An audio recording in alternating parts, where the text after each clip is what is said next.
شاہ عبد العزیز محدث دہلوی رحمہ اللہ شاہ ولی اللہ کے بیٹے کے پاس ایک گورے آ گئے، گورے کرسچن، وہ آ کر کہنے لگے دیکھو جناب شاہ عبد العزیز محدث دہلوی سے کہنے لگے کہ بتائیے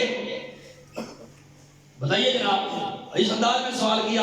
آگے محدث صاحب نظر ہے، سوال کیا بتاؤ جی ایک درخت کے نیچے ایک بندہ سویا ہوا ہے، ساتھ ایک جاگ رہا ہے، اور ایک بندہ اجنبی آئے تو کس سے راہ پوچھے گا، سوئے ہوئے سے یا جاگنے والے سے؟ شاہ صاحب بیٹھے ہوئے ہیں شاہ عبد العزیز محدث دہلوی سے، جناب بتائیے سوئے ہوئے سے راہ پوچھے گا یا جاگنے والے سے؟ اب ان کے عیسائیوں کے کرسچنز جو تھے، ان گوروں کے اعتراض کا مقصد یہ تھا کہ سوئے ہوئے سے مراد حضور ہیں کہ وہ آپ گنبد خضراء میں آرام فرما رہے ہیں، اور جاگنے والے سے مراد عیسیٰ علیہ السلام ہے کہ وہ چوتھے آسمان پر اٹھا لیے۔ ہمارا اسلام کا یہ عقیدہ ہے۔ تو وہ اقرار یہ کر رہے تھے کیونکہ عیسائی تو کہتے ہیں کہ ان کو صلیب پہ لٹکا دیا گیا تھا، ان کو سولی پہ لٹکا دیا گیا تھا، ہمارے سارے گناہوں کو وہ بھگت کے چلے گئے، ہم جو جناب کرتے رہیں کرتوت، اس لیے ہمیں کوئی جناب پکڑنی ہوگی۔ اس لیے گورا ہر گناہ کرتا ہے۔ انگریز مرد اور عورتیں وہ بالکل دین سے باغی ہوتے ہیں، وہ کہتے ہیں عیسیٰ علیہ السلام سولی چڑھ گئے۔ ہمارے ہاں بھی ایک طبقہ ایسا ہے جو یہ کرتا ہے، ہر کرتوت کرتا ہے ماتمی، وہ کہتے ہیں کہ ہماری جگہ حسین نے قربانی دے دی، اب ہم جو کرتے پھریں وہ جناب ایک سنی ہے جس کا عقیدہ ہے کہ پترا تل تل لکھیا پڑنا، سب ہر چیز کا حساب ہوگا۔ یہ عقیدہ سچا ان کا جناب کہ وہ سوئے ہوئے سے پوچھے گا یا جاگنے والے سے پوچھے گا۔ شاہ صاحب کو انہوں نے آگے یہ تو نہیں بتایا کہ ہماری مراد کیا ہے سوئے ہوئے سے، انہوں نے مثال دی، تفصیل دی۔ انہوں نے کہا جناب درخت کے نیچے بندہ ایک سویا ہوا ہے اور ایک کھڑا ہے ساتھ، اجنبی آتا ہے، اس کو راستہ نہیں معلوم، اب کچھ بتاؤ راستہ کس سے پوچھے گا، جاگنے والے کھڑے ہوئے سے یا سوئے ہوئے سے؟ فرمایا یہ بھی کھڑا ہو کر انتظار کرے گا کہ سونے والا کب پہلو بدلے، کب بیدار ہو، کیونکہ کھڑا ہوا بھی اسی سے راستہ پوچھنے کے لیے کھڑا ہے۔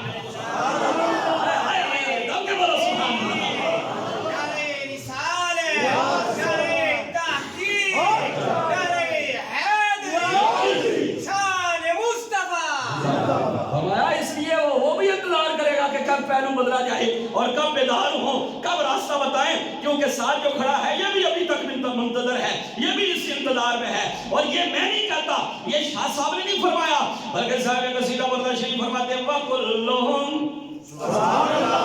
یہ عربی شعر ہے، بڑا پیارا ہے، اگر آپ قصیدہ بردہ ہے ہر زبان ہی پڑھیا جاتا ہے، ہر زبان کے لوگ یہ پڑھتے ہیں، آپ محبت سے ایک بار بولیں سبحان اللہ۔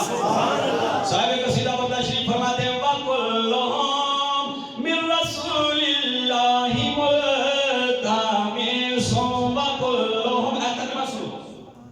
وَكُلُّهُمْ من رسول اللہ ملتمسون، تمام نبی حضور کے سامنے التماس کرتے ہیں۔ سبحان اللہ۔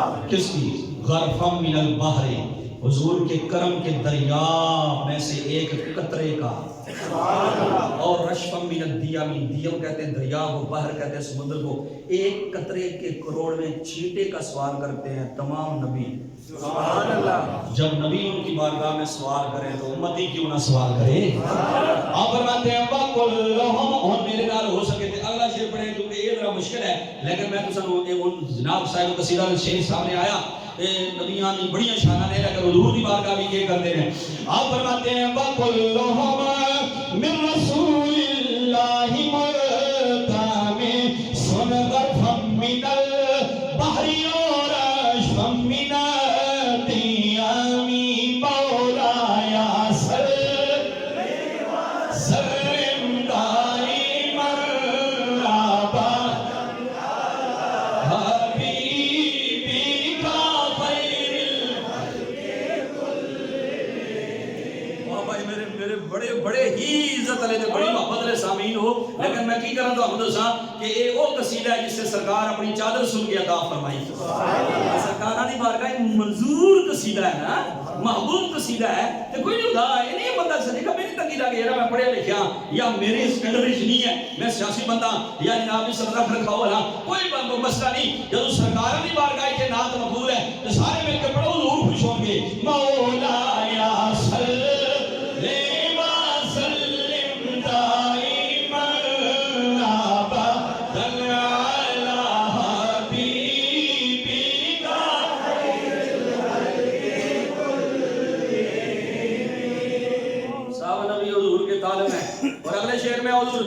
قصیدہ بردہ تشریف فرماتے ہیں کأنہو شمس فضل ہم کواکبھا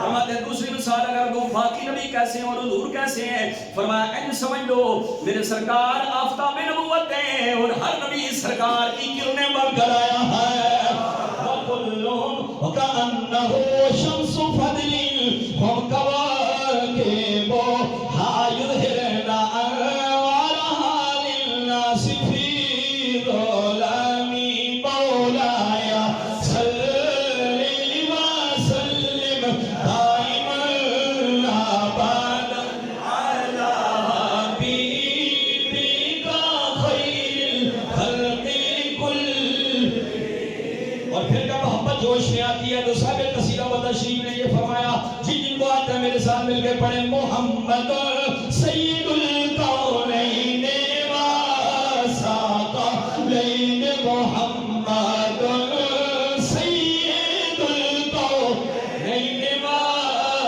وثاقلین اور کون پڑھ جائے محمد سید الکونین وثاقلین